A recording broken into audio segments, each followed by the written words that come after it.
اعوذ باللہ من الشیطان الرجیم بسم اللہ الرحمن الرحیم رب اشرح لی صدری ویسر لی امری واحلل عقدۃ من لسانی یفقہوا قولی اللہم صل علی محمد وآل محمد وعجل فرجہم۔ کاشانۂ بصیرت کے انتہائی قابل احترام سامعین کرام، السلام علیکم ورحمۃ اللہ وبرکاتہ۔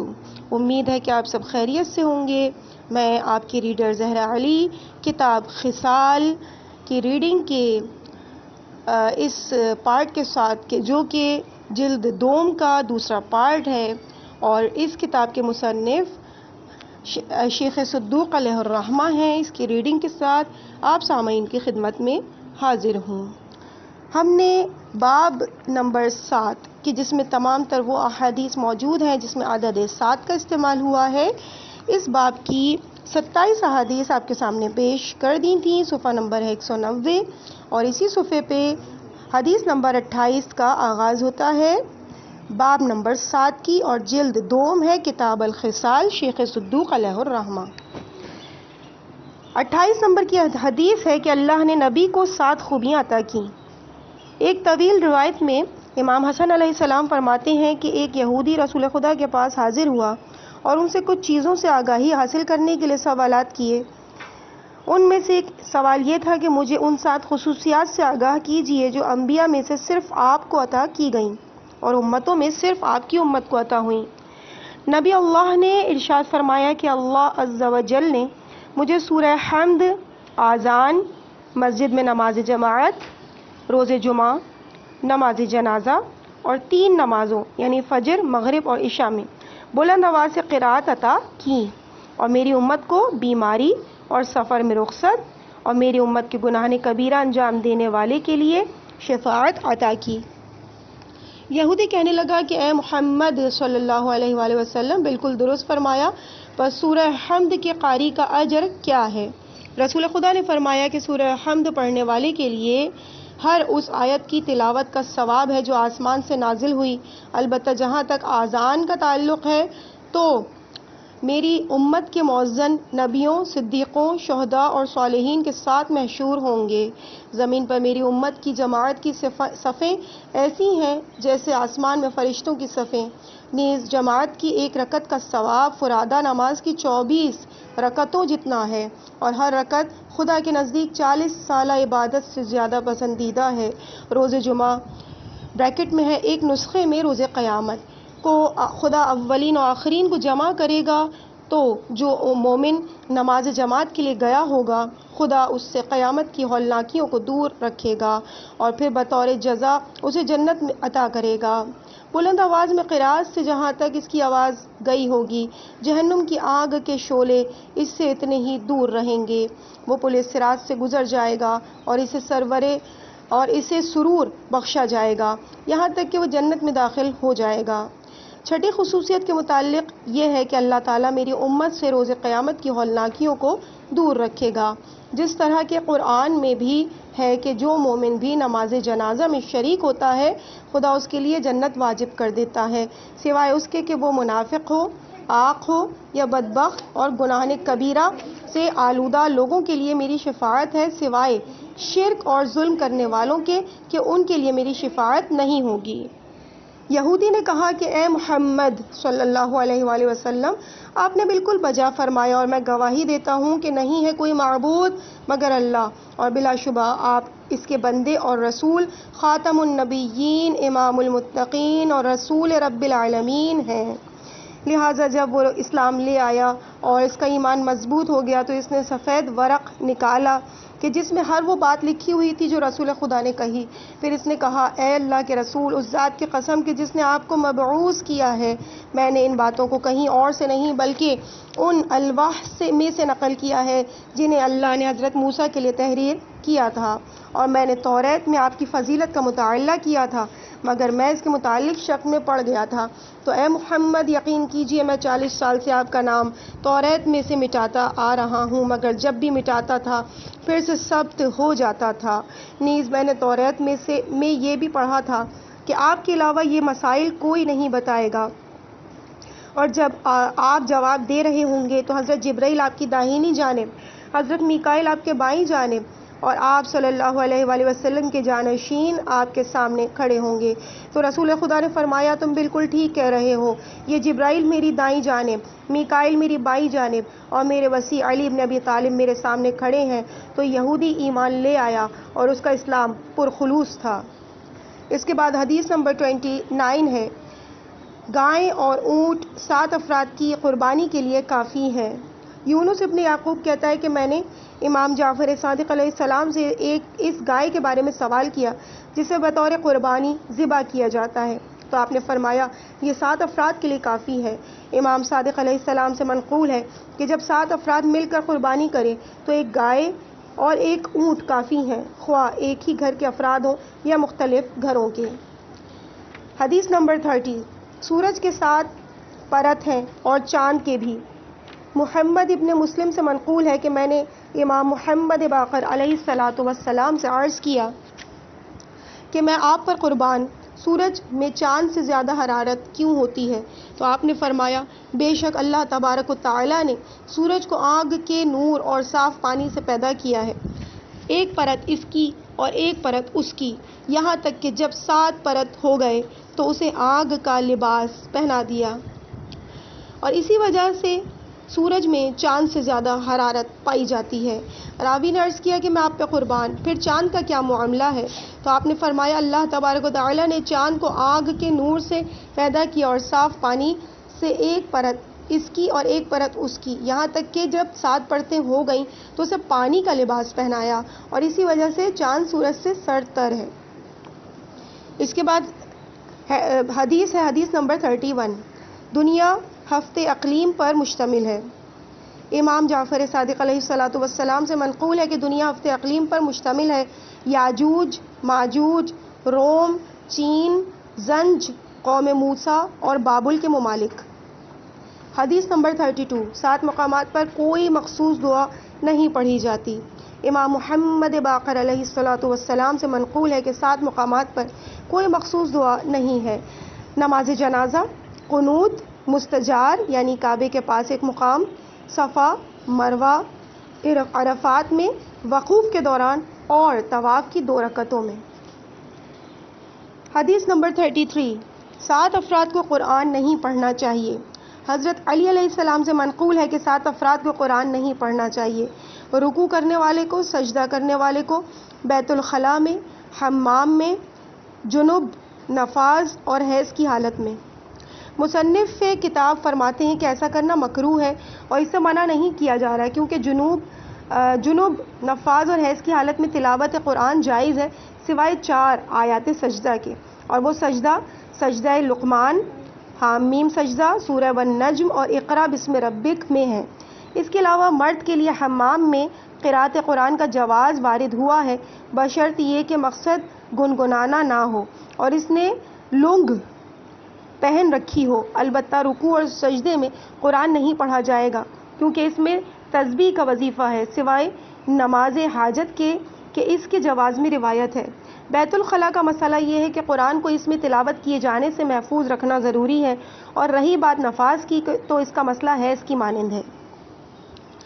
اس کے بعد حدیث ہے، حدیث نمبر 34، قرآن 7 حروف پر نازل ہوا۔ حماد ابن عثمان سے منقول ہے کہ میں نے امام صادق علیہ السلام سے عرض کیا کہ آپ حضرات کی روایتیں ایک دوسرے سے مختلف کیوں ہوتی ہیں؟ آپ نے فرمایا قرآن 7 حروف پر نازل ہوا، اور کم از کم جو رعایت ایک امام کو حاصل ہے وہ یہ کہ وہ 7 طریقوں سے فتویٰ دے۔ اس کے بعد فرمایا یہ ہماری بخشش ہے، چاہے تو اس سے فائدہ اٹھا اور چاہے تو اس سے باز رہو۔ رسول خدا نے فرمایا اللہ عز و جل کی جانب سے میرے پاس ایک آنے والا آیا اور کہنے لگا اللہ آپ کو حکم دیتا ہے کہ آپ قرآن ایک حرف میں پڑھا کریں۔ پس میں نے کہا اے پروردگار میری امت کو وسعت عطا فرما، تو ارشاد ہوا اللہ عز و جل آپ کو 7 حروف پر قرآن پڑھنے کا حکم کرتا ہے۔ حدیث نمبر 35، اللہ عز و جل کی وہ مخلوق جسے اس نے 7 عالمین کو خلق کرتے وقت پیدا کیا تھا۔ محمد ابن مسلم سے منقول ہے کہ میں نے امام محمد باقر علیہ السلام سے سنا کہ اللہ عز و جل نے 7 عالمین کو خلق کرتے وقت روئے زمین میں کچھ مخلوقات پیدا کی تھیں جو اولاد آدم نہیں تھیں، اور پھر یک کے بعد دیگرے انہیں اپنے اپنے عالم کے ساتھ رکھا۔ پھر اللہ عز و جل نے ابو البشر حضرت آدم علیہ السلام کو خلق کیا اور اس کے بعد ان کی ذریت کو انہی میں سے خلق کیا۔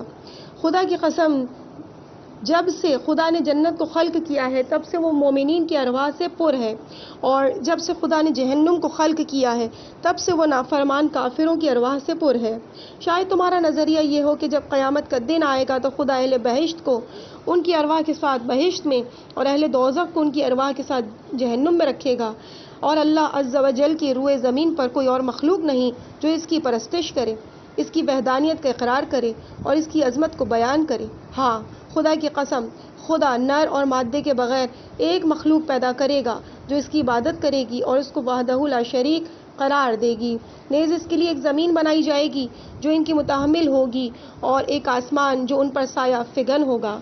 کیا اللہ عز و جل نے نہیں فرمایا یوم تبدل الارض غیر الارض والسماوات؟ کیا اس دن یہ زمین دوسری زمین میں تبدیل ہو جائے گی اور آسمان بھی بدل جائیں گے؟ سورہ ابراہیم کی آیت نمبر 48۔ اور اللہ عز و جل فرماتا ہے افعینا بالخلق الاول بل ہم فی لبس من خلق جدید؟ کیا ہم پہلی بار تخلیق کر کے تھک چکے ہیں؟ ہرگز نہیں، بلکہ یہ لوگ اثر نو پیدا کرنے کی نسبت شک میں پڑے ہوئے ہیں۔ سورہ قاف کی آیت نمبر 15۔ اس کے بعد حدیث ہے، حدیث نمبر 36، سوائے 7 چیزوں کے آسمانوں اور زمین میں کوئی شے نہ ہوگی۔ امام موسیٰ کاظم علیہ السلام فرماتے ہیں کہ آسمانوں اور زمین میں کوئی چیز نہ ہوگی سوائے 7 کے: قضاء و قدر، ارادہ، مشیت، کتاب، مدت اور اذن۔ بس جو شخص اس سے ہٹ کر کچھ کہتا ہے تو وہ خدا پر جھوٹ باندھ رہا ہے اور خدا کی بات کا انکار کر رہا ہے۔ حدیث نمبر 37، نجاشی کی وفات پر نبی نے 7 تکبیریں کہیں صلی اللہ علیہ وآلہ وسلم۔ حضرت علی علیہ السلام فرماتے ہیں کہ جب جبرائیل نے رسول خدا کی خدمت میں حاضر ہو کر نجاشی یعنی حبشہ کے بادشاہ کی موت کی خبر دی تو آپ غمگین ہو کر گریہ کرنے لگے اور فرمایا کہ تم لوگوں کا بھائی ازمحہ، یہ نجاشی کا نام تھا، بریکٹ میں ہے کہ نجاشی حبشہ کے ہر بادشاہ کا لقب ہوتا تھا، جیسے فرعون ہر بادشاہ مصر کو کہتے تھے۔ یہ انتقال کر گیا، پھر آپ ایک میدان کی جانب تشریف لے گئے اور نجاشی پر نماز پڑھی اور 7 تکبیریں ادا کی تو اللہ تعالیٰ نے آپ سے سارے حجابات دور کر دیے اور آپ نے حبشہ میں رکھے ہوئے جنازے کا مشاہدہ کیا۔ حدیث نمبر 38، جب خدا کسی قوم پر غضبناک ہو جائے مگر ان پر عذاب نازل نہ کرے تو انہیں 7 مصیبتوں میں مبتلا کر دیتا ہے۔ رسول خدا صلی اللہ علیہ وآلہ وسلم نے فرمایا کہ جب خدا کسی قوم پر غضبناک ہو جاتا ہے تو ان پر عذاب نازل نہیں کرتا، تو ان پر مہنگائی کو مسلط کرتا ہے، ان کی عمریں کم ہو جاتی ہیں، ان کے تاجروں کو نفع نہیں ہوتا، ان کے پھل پاکیزہ نہیں ہوتے، ان کی نہریں شاداب نہیں رہتی، ان کی بارش کو روک لیتا ہے اور ان پر شریر لوگوں کو مسلط کر دیتا ہے۔ حدیث نمبر 39، نبی اور اہل بیت علیہ السلام کی محبت 7 مقامات پر فائدہ دیتی ہے۔ رسول خدا نے فرمایا کہ میری اور میرے اہل بیت علیہ السلام کی محبت 7 ایسے مقامات پر مفید ہوتی ہے جن کی ہولناکیاں عظیم ہیں۔ مرتے وقت قبر میں، سب سے پہلے مرتے وقت، دوسرے قبر میں، تیسرے قبر سے اٹھائے جانے پر، چوتھے حساب کتاب کے وقت، 5ویں اعمال کے تولے جاتے وقت اور پل صراط سے گزرتے وقت۔ حدیث نمبر 40، اہل سنت حضرات سے مروی روایت کے زمین 7 افراد کے لیے خلق کی گئی۔ حضرت علی علیہ السلام فرماتے ہیں کہ زمین 7 افراد کے لیے خلق کی گئی اور ان کی وجہ سے ہی رزق تقسیم ہوتا ہے، مینہ برستا ہے اور ان کی وجہ سے ہی لوگوں کی مدد ہوتی ہے۔ حضرت ابو ذر، سلمان، مقداد، عمار ابن یاسر، حذیفہ، عبداللہ ابن مسعود نیز فرمایا کہ میں ان کا امام ہوں، اور یہی وہ افراد ہیں کہ جو حضرت فاطمہ الزہرا سلام اللہ علیہا کی نماز جنازہ میں حاضر ہوئے تھے۔ مصنف کتاب فرماتے ہیں کہ حضرت علی کا یہ کہنا کہ زمین 7 افراد کے لیے خلق کی گئی، اس کا مطلب یہ نہیں کہ ابتدا سے انتہا تک، بلکہ اس سے مراد ہے کہ اس دور میں زمین پر جو فوائد حاصل ہو رہے تھے وہ ان افراد کی وجہ سے تھے جنہوں نے حضرت فاطمہ الزہرا سلام اللہ علیہا کی نماز جنازہ میں شرکت کی تھی، اور یہ تخلیق تقدیری ہے نہ کہ تکوینی۔ اس کے بعد حدیث ہے 41، جہنم کے 7 دروازے ہیں۔ محمد ابن فضیل رزقی نے امام جعفر صادق علیہ السلام سے، انہوں نے اپنے والد سے، انہوں نے اپنے جد سے نقل کیا ہے کہ جہنم کے 7 دروازے ہیں۔ ایک دروازہ وہ ہے جس سے فرعون، حامان اور قارون داخل ہوں گے۔ ایک دروازے سے مشرکین اور کفار داخل ہوں گے، یعنی وہ افراد جو ایک پل بھی اللہ پر ایمان نہیں لائے۔ ایک دروازے سے بنو امیہ داخل ہوں گے، اور یہ دروازہ انہی کے لیے مخصوص ہے تاکہ کوئی ان کے لیے رکاوٹ کا سبب نہ بنے۔ یہ باب شعلہ ہے اور باب سقر، اور یہی باب حاویہ ہے کہ 70 خریفیں، بریکٹ میں ایک خریف کی مدت 80 سال ہے، ان کو دوزخ کی اتھاہ گہرائی میں دھکیل دیں گی، اور جب بھی انہیں اندر دھکیلا جائے گا دوزخ ایک جوش مارے گی اور ان کو 70 خریفیں اوپر کی جانب پھینک دیا جائے گا، اور دوبارہ 70 خریفوں تک ان کی گہرائی میں دھکیل دیا جائے گا، اور یہ لوگ ہمیشہ ہمیشہ اسی حالت میں رہیں گے۔ ایک دروازے سے ہم سے بغض رکھنے والے، ہم سے لڑنے والے اور ہم سے منہ پھیرنے والے داخل ہوں گے۔ یہ سب سے بڑا دروازہ ہے اور اس کی آگ بھی سب سے زیادہ ہوگی۔ محمد ابن فضیل رزقی کہتا ہے کہ میں نے امام جعفر صادق علیہ السلام سے کہا، جس دروازے کا تذکرہ آپ نے اپنے والد اور اپنے جد کے حوالے سے کیا، اس میں سے بنو امیہ داخل ہوں گے، تو ان میں کون کون داخل ہوگا؟ شرک پر مرنے والا یا اس نے اسلام قبول کیا تھا؟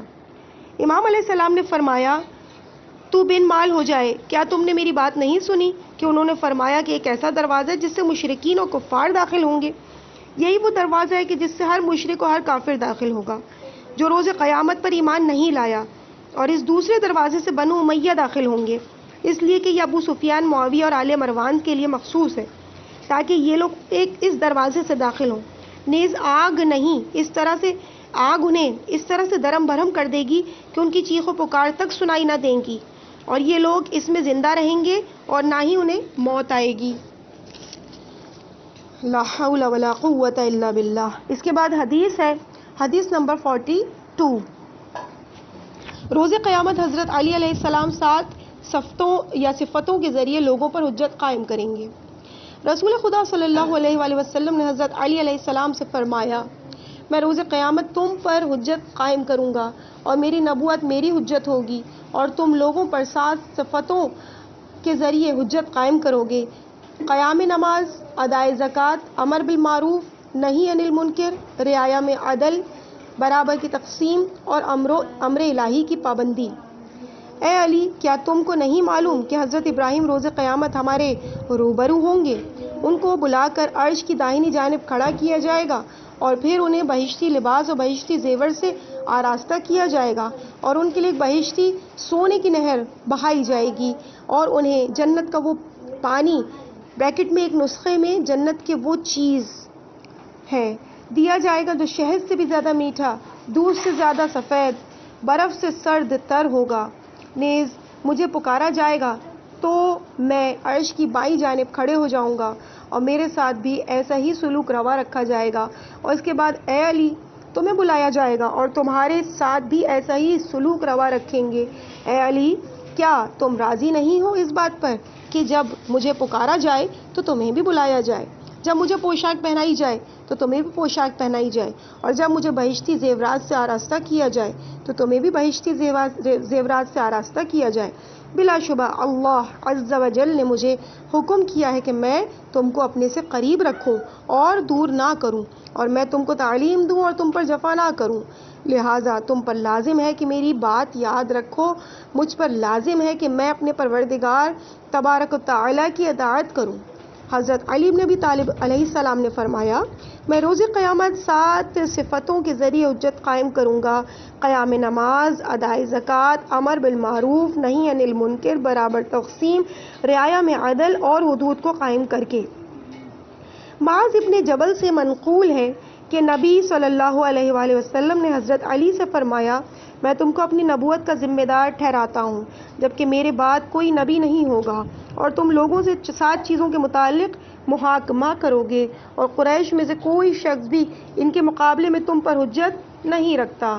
تم ان میں سب سے پہلے ایمان لائے ہو، ان میں سب سے باوفا شخص تم ہو، ان میں سب سے زیادہ امر الہی کی تکمیل کے لیے تم قیام کرتے ہو، ان میں سب سے زیادہ برابر تقسیم تم کرتے ہو، عوام کے ساتھ ان میں سب سے زیادہ عدل تم کرتے ہو، ان میں سے قضاوت کی بصیرت سب سے زیادہ تم میں ہے، اور خصوصیت کے لحاظ سے تم ان میں عظیم تر ہو۔ اس کے بعد حدیث ہے 43، جنت میں 7 عورتیں ایک دوسرے کی بہنیں ہیں۔ ابو بصیر سے منقول ہے کہ امام محمد باقر علیہ الصلوۃ والسلام کو میں نے یہ کہتے ہوئے سنا کہ خدا جنت کی بہنوں پر رحمت نازل کرے، اور پھر آپ نے ان کے نام لیے۔ اسما بنت امیس سے خثمعہ یا خثعمیہ، ان کا نکاح حضرت جعفر ابن ابی طالب سے ہوا تھا۔ سلمہ بنت امیس سے خثعمیہ، ان کا نکاح حضرت حمزہ سے ہوا تھا، اور دیگر 5 خواتین بنی ہلال کی ہیں۔ میمونہ بنت حارث، ان کا نکاح نبی سے ہوا تھا صلی اللہ علیہ وآلہ وسلم۔ ام الفضل، ان کا نکاح جناب عباس رسول کے چچا سے ہوا تھا، اور ان کا نام ہند تھا۔ خمیسہ ام خالد بن الولید عزا جو قبیلہ ثقیف میں تھیں اور حجاج ابن غلاظ کے نکاح میں تھیں، اور حمیدہ کہ ان کی کوئی اولاد نہیں تھی۔ اس کے بعد اگلی حدیث ہے 44، گناہ کبیرہ 7 ہیں۔ امام جعفر صادق علیہ السلام نے فرمایا گناہ کبیرہ 7 ہیں جو ہمارے متعلق نازل ہوئے، اور وہ ہمارے حق تلفی اور مخالفت کے ذریعے انجام پاتے ہیں۔ شرک خدائے بزرگ، ناحق خون کرنا، مال یتیم کھانا، والدین کی نافرمانی، پاک دامن خواتین پر تہمت لگانا، محاذ جنگ سے فرار ہونا، اور ہم اہل بیت علیہ السلام کے حق کا منکر ہونا۔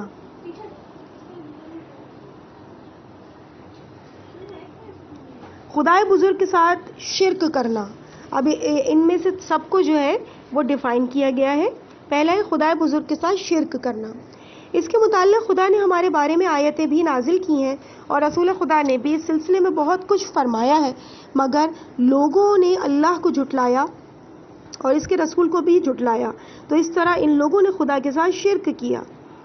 دوسرا ہے ناحق خون کرنا، لوگوں نے حسین ابن علی علیہ السلام کو قتل کر دیا اور ان کے اصحاب کو بھی۔ نمبر 3، والدین کی نافرمانی۔ اللہ تعالیٰ نے قرآن میں فرمایا کہ نبی مومنین کی جان سے بھی بڑھ کر حق رکھتے ہیں، اور ان کی بیویاں لوگوں کی مائیں ہیں۔ پس لوگوں نے آپ کی آل کے بارے میں رسول خدا کی نافرمانی کی، اور اس طرح حضرت خدیجہ سلام اللہ علیہ کی آل کے متعلق بھی ان کی نافرمانی کی۔ پاک دامن عورت پر تہمت لگانا، پس لوگوں نے اپنے ممبروں سے حضرت فاطمہ الزہرا سلام اللہ علیہ پر تہمت لگائی۔ میدان جنگ سے فرار اختیار کرنا، لوگوں نے حضرت علی علیہ السلام کی بڑھ چڑھ کر بیعت کر لی اور بعد میں فرار ہو گئے اور ان کو تنہا چھوڑ دیا۔ ہمارے حق کا انکار کر دینا، یہ تو امر مسلم ہے کہ اس میں کوئی اختلاف نہیں پایا جاتا۔ ابو ہریرہ سے منقول ہے کہ رسول خدا نے فرمایا 7 مہلک گناہوں سے بچو۔ کہا گیا یا رسول اللہ وہ کون کون سے ہیں؟ آپ نے فرمایا خدا کے ساتھ شرک کرنا، جادو، ناحق خون کرنا، البتہ اگر قتل کرنا برحق ہو تو اور بات ہے، سود خوری، مال یتیم کھانا، میدان جنگ سے فرار اختیار کرنا، اور بے خبر پاک دامن عورتوں پر تہمت لگانا۔ عزیز سامعین، ہم اسی مقام پہ اس حصے کو روک رہے ہیں، اور اس کی وجہ یہ ہے کہ اس کے بعد جو حدیث بیان ہونے والی ہے، یعنی حدیث نمبر 45، وہ اچھی خاصی طویل ہے کہ ہو سکتا ہے کہ اگلا پورا پارٹ اسی حدیث پر مشتمل ہو، یعنی تقریباً 10 سے زیادہ صفحات پر وہ اگلی حدیث مشتمل ہے۔ انشاءاللہ اسے ہم اگلے پارٹ میں آپ کے سامنے بیان کریں گے۔ مجھے اپنی دعاؤں میں یاد رکھیے گا۔ والسلام علیکم ورحمۃ اللہ وبرکاتہ۔